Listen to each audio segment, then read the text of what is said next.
पर इधर रूस ने दावा किया कि यूक्रेन ने उस पर मिसाइल से हमला किया है। यानी ज़ेलेंस्की का काउंटर अटैक अब रूस के अंदर भी होने लगा है। रूस के भीतर घुसकर हमला करना ये दिखाता है कि अभी यूक्रेन की सेना में बहुत जान बाकी है। ज़ेलेंस्की आसानी से सरेंडर तो नहीं करने वाले हैं। और अब तो हालात ये हो गए हैं कि रूस हमला करता है तो यूक्रेन उसका सिर्फ जवाब नहीं देता बल्कि करारा जवाब देता है।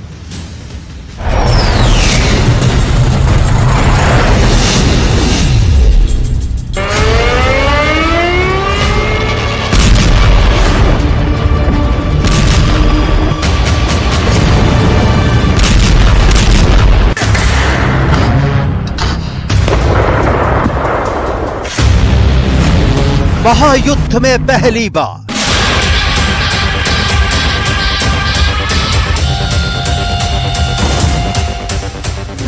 रूस पर यूक्रेन का सीधा वार।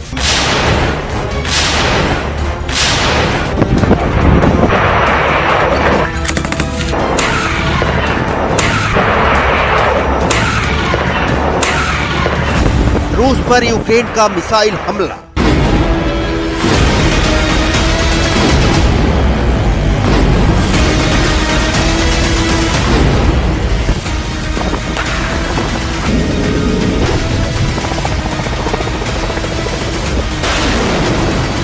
यूक्रेन की 2 मिसाइलें ढेर।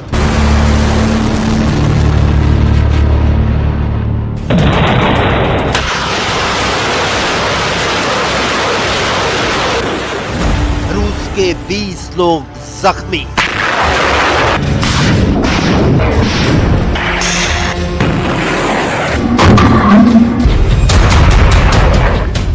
युद्ध की ये बिल्कुल नई और ताजा तस्वीर है। यूक्रेन पर गिरती मिसाइलों का मुंह जैसे ज़ेलेंस्की ने मॉस्को की ओर मोड़ दिया है। सबसे पहले इस मात्र कुछ सेकंड के वीडियो को गौर से देखें, जो कहते हैं कि ज़ेलेंस्की का काउंटर अटैक फेल हो गया है। ज़ेलेंस्की की सेना रूस की सेना के सामने घुटने टेक रही है। उन्हें यह वीडियो बहुत ध्यान से देखना चाहिए, क्योंकि इसमें युद्ध की आगे की संभावना और विनाश की झलक दिखती है। ज़ेलेंस्की के रूस पर मिसाइल हमले की डिटेल दिखाने से पहले रूस ने इस हमले पर क्या कहा है उसे समझने की जरूरत है। रूस के दक्षिणी हिस्से में यानी तागानरोग शहर में यूक्रेन ने मिसाइल से हमला किया। रूस का दावा है कि उसने यूक्रेन की 2 मिसाइलों को मार गिराया, लेकिन इस हमले में उसके 20 लोग घायल हो गए। रूस पर ज़ेलेंस्की के हमले पहले भी हुए, लेकिन अब तक यूक्रेन इन हमलों के लिए ड्रोन का इस्तेमाल करता रहा है।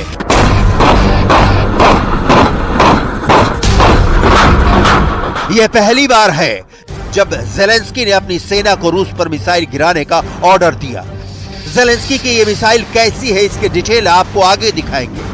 उसके पहले रूस के राष्ट्रपति व्लादिमीर पुतिन का नया बयान सुनिए, जिसमें यूक्रेन के हमले के बाद पुतिन क्या करेंगे इसका अंदेशा दिखता है। Ликвидировали Саддама Хусейна. Они забыли, как они действовали в Ливии, без всякого решения Совета Безопасности ООН. Они забыли о том, что они разрушили ситуацию в Судане. Они забыли о том, что они вторглись в Сирию. Плевать они хотели на устав ООН. Они вспоминают о международном праве только тогда, когда считают, что эти инструменты можно использовать против кого-то, в данном случае против России. Ничего у них не получится. रूस में घुसकर हमला करने की रणनीति ज़ेलेंस्की ने युद्ध के शुरुआती दौर में ही बनाई, लेकिन इस रणनीति को जमीन पर ज़ेलेंस्की नहीं उतार पा रहे थे। इसका कारण रहा कि अमेरिका या नाटो ने यूक्रेन को रूस के भीतर घुसकर मार करने वाली लंबी दूरी की मिसाइलें कभी मुहैया नहीं कराई। बावजूद इसके कि ज़ेलेंस्की ऐसी मिसाइलों की डिमांड लिस्ट वाशिंगटन बार बार भेजते रहे। अब सवाल उठता है कि ज़ेलेंस्की ने फिर मिसाइलों से ताजा हमला रूस के भीतर घुसकर कैसे किया।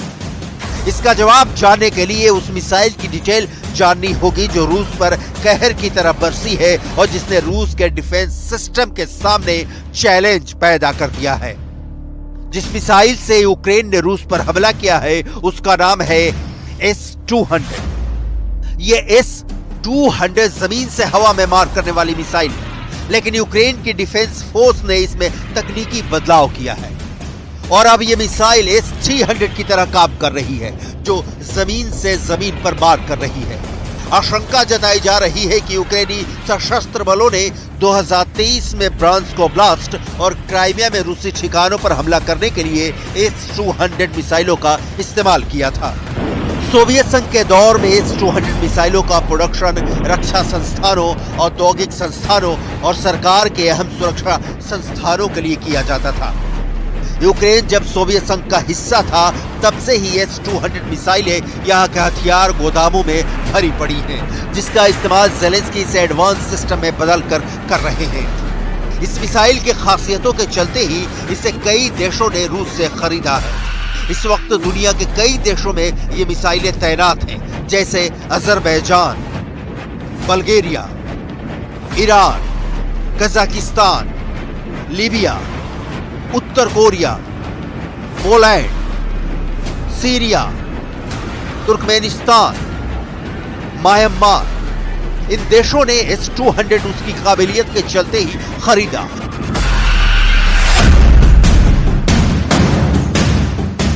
लेकिन आधुनिकता की दौड़ में ये मिसाइलें अपग्रेड नहीं हो पाई और ज़ेलेंस्की ने यही काम कर दिखाया।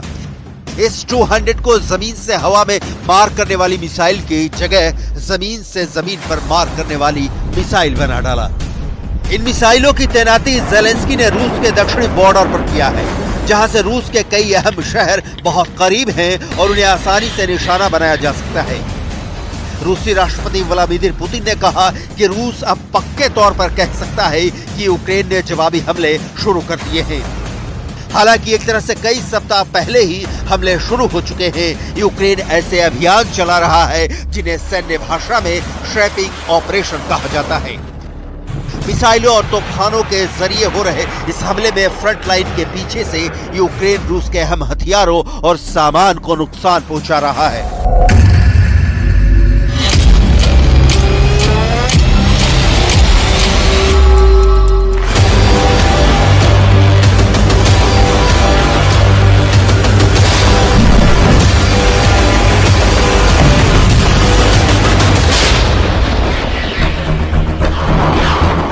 यूक्रेन का रूस पर मिसाइल से हमले का मतलब है कि ज़ेलेंस्की हार के कितने करीब हैं, ये क्लियर हो गया है।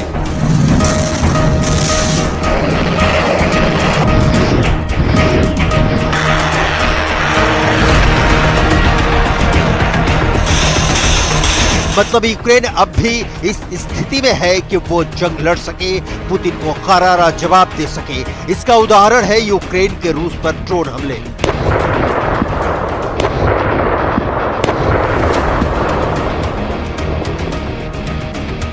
चौबीस जुलाई रूस ने आरोप लगाया था कि यूक्रेन ने मॉस्को में 2 ड्रोन से हमला किया। रूस के कब्जे वाले क्राइमिया में यूक्रेन ने 17 ड्रोन से हमले किए। 5 जुलाई मॉस्को की 2 बिल्डिंग्स पर 5 ड्रोन से हमले का आरोप लगा। 3 मई इससे पहले राष्ट्रपति पुतिन के घर क्रेमलिन पर 2 ड्रोन से अटैक किया गया। दोनों ड्रोन क्रेमलिन के डोम पर क्रैश हुए थे।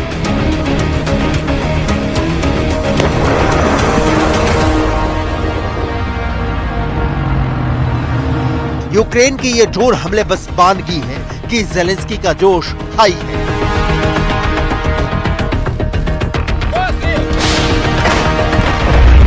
ड्रोन के बाद अब यूक्रेन रूस को मिसाइलों से भी निशाना बनाने की स्थिति में है।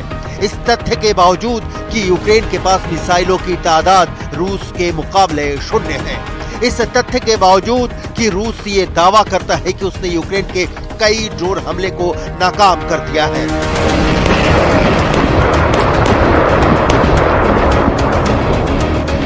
यहां तक कि ब्रिटेन से यूक्रेन को मिली ताकतवर स्टॉर्म शैडो मिसाइलें भी रूस के सामने नहीं टिक पा रही।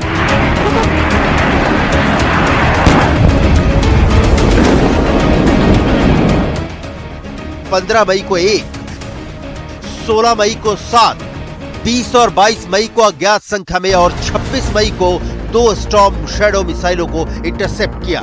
स्टॉर्म शैडो मिसाइलों को मार गिराने के लिए रूसी सेना को अपने एयर डिफेंस सिस्टम में कई अपग्रेड करने पड़े।